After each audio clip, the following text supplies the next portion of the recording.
the Monday after Hamas went into Israel and killed thousands of innocent people.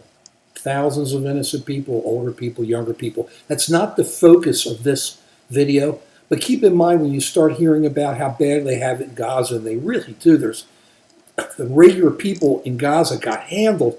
At the same time, Hamas has gotten billions of dollars and not used any of it to help anybody. All they wanted to do is fight. But understand, they killed Americans. They didn't just go into Israel and say, hey, I want to kill Israelis and everybody else get out of Dodge. You're okay. They killed Americans. They killed citizens of other countries. These people are just killers, thugs. That's all they are. Nothing better. They killed Americans. So when you listen to them say, oh, man, I got the moral high ground. No, you don't. You killed a whole bunch of other people that had nothing to do with this outside of just being innocent. Now, let's get to the issue. The United States is sending down I think the Gerald Ford, the carrier strike force led by Gerald Ford, into the Middle East area, supposedly to keep things under control or keep it calm. My concern is this. You have to remember the Spanish Armada.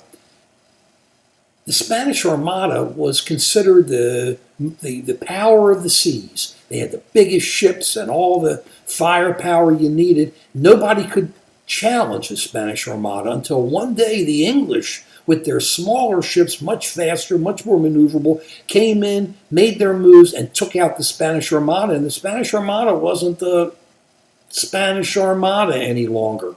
My concern is the way wars are fought now is with a lot of high-tech stuff. Doesn't cost much. You can make these moves. You can do a lot of low-tech stuff, but it's the high-tech stuff like the drones and other things that really get things moving.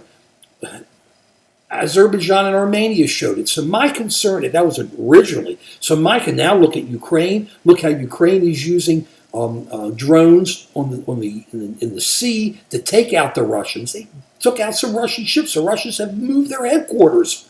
They've moved their headquarters because of their naval headquarters.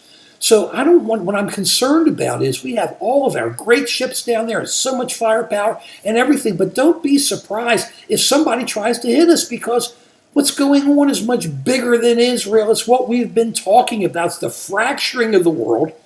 And we have four major groups against us: Iran, North Korea, China, and Russia. And even though they're different, they're the same. All they want to do is take us down. And if they take our friends down, they take us down because they're going to bring us into it. We're not ready for it. You talk about Israel possibly having a multi-front war. We're going to have a multi-front war, and it's a lot closer than you think. We have to wake up. So we've got to be prepared for some type of an attack on those ships. And if there is, we have to be prepared to move quickly and do what it takes to end it, to end that issue quickly. And we'll have to see what happens. I have no idea, and I hope it doesn't happen.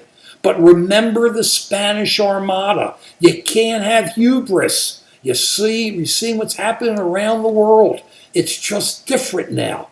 Biggest and baddest ain't the best necessarily. Watch this closely. We got Americans hostages. Americans already dying. We got to watch what's going on as our naval forces go into the Middle East and really wherever our forces are anywhere else. Watch out. They want us. And don't believe otherwise. The Axis, North Korea, China, Russia, and Iran. It's real.